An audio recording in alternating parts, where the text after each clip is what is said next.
Hello, welcome one and all. Thank you so much for joining me on whichever platform that may be. Welcome to Chef Dan's Cutting Truth, the show that brings the recipe to the New York Giants' success. I am your host, Chef Dan, and this one is very tough, coming off of a Week 1 loss to our division rivals, the Washington Commanders, with a score of 21-6, where the Giants' offense produced absolutely no touchdowns at all whatsoever.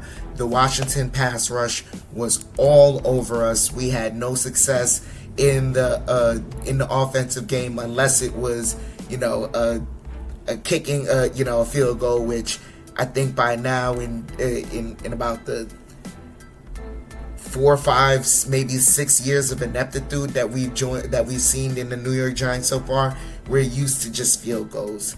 On the defensive side, we lost a promising young linebacker in Micah McFadden. He's out with a foot injury, for a couple of weeks. I haven't gotten the specifics yet on that, so we don't know how long. I don't know how long it's going to be, but it's going to be a tough one, as we saw Darius Mursal come into the game. He immediately got targeted with a touchdown on Zach Ertz in, I believe, the first quarter of the game. And so it's going to be tough for our Giants. Also, going into Week 2, because we have to leave the pass as it is. That was a tough game. Usually Week 1 you don't panic. You kind of take that game, and regardless of the result, you can build on that tape. And this tape, there is a lot to build on, especially on the offensive side. But going into Week 2 which is a new opponent, we're staying into the division. We're going on to the Dallas Cowboys. On the injury report, we see that Andrew Thomas is doubtful for that game as well. So we don't know if our offensive line is still going to be healthy all in all, but we kind of have to, move forward. That's the beauty of the game. Dude wipes. The leaves may be falling, and the dumps are calling. Dumpkin Spice season is here.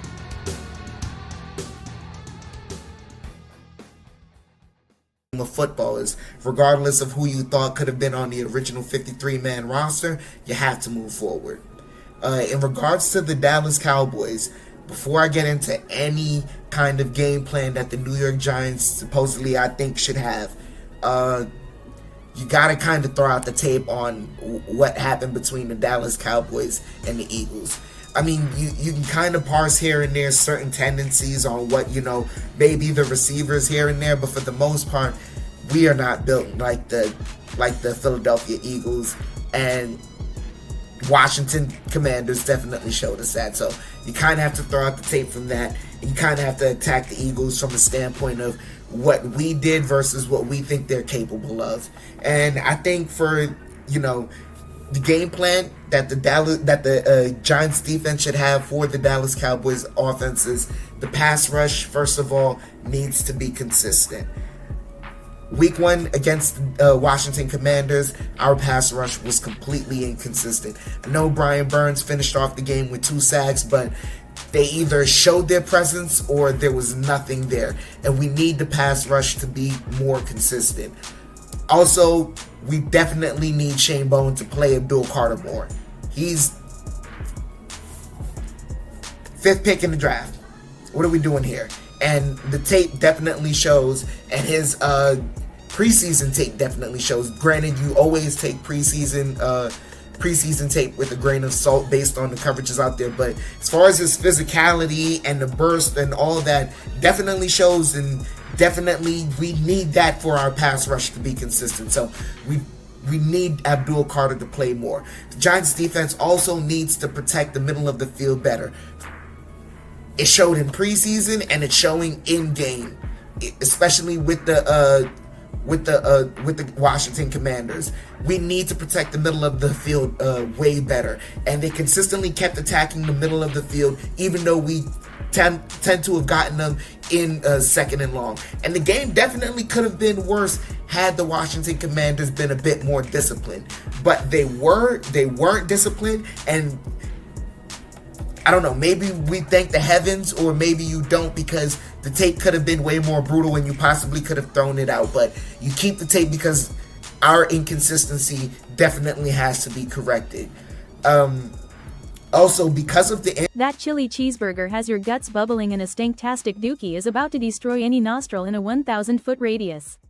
But the worst part is the embarrassment of innocent bystanders smelling your bathroom atrocity. If only there was another way. Dude bombs to the rescue. Drop your deuce. Stroll out of the bathroom with confidence. Walk around like your shish, tea don't stank, literally. Dude wipes are available at thousands of retail stores across the country. Next time you make a grocery run, make a detour to the TP aisle and stock up on Dude wipes. It's your last chance to take 10% off the entire Dude wipes lineup. Use code FRESH10 on your next order. Dude wipes and the Sports Jedi Network channel, wiping the competition clean. Injury to Micah McFadden, and because of the play that Bobby Okereke kind of showed against the Washington Commanders, in order to help protect the middle of the field better, we're definitely going to be dependent on our safeties. Not only to help protect the middle of the field better, but also to help limit CeeDee Lamb. I'm kind of booking for CeeDee Lamb to get his 100 yards and be a factor in the game, but not to be such an overall back-breaking factor that we can't get back into the game. And in order for that to happen, the game plan for our Giants offense, just be better, be consistent. Be way better and be consistent. The play calling has to be way better and be consistent in the sense that it cannot just be a Malik Neighbors and Wan'Dale Robinson show. Like, you cannot simply target those two guys and then, go for runs from time to time. Like, our receiving room is not the best of the best, but we definitely have the talent to affect guys in the backfield and have them think that we're not just a one-trick pony. Sure, Malik Neighbors can get his fair share of targets. He is a weapon. You definitely want to get him the ball. But we did definitely re-sign Darius Slayton for a reason. And you definitely want to work those other receivers out in the game. And you also want to have Tyrone Tracy be a factor in this game, because if he helps open up, the game in a receiving sense, that also can help us out in the backfield and get our run game established. Offensive line has to be way better. Like, at the end of that game, for anyone to have two eyes, and at the end of that game to kind of, have the speculation of maybe it's time to go to Jackson Dart, I wouldn't trust the offensive line to even do that. And that's the truth. Especially coming off of a game like the Washington Commanders, where we're going to be facing, defensive lines like that twice a year. We're like the Eagles are definitely no slouch, and you can count on Jalen Carter not spitting on any of us, so he's definitely going to be playing those games. I don't trust our offensive line to play that kid this early in the season. Maybe later, hopefully, when Andrew Thomas comes back and you get to shift around some guys and they've gotten more reps, but right now, no. Offense, just be more consistent. And that should be definitely a recipe to give us a fighting chance against the Cowboys. I don't know if we can win. My optimism is not at a high, but hopefully we can get it done. That is your Chef Dan's Cutting Truth. That is the recipe that I have put forth. Hopefully the Giants can get it done. Week 2, let's go Big Blue.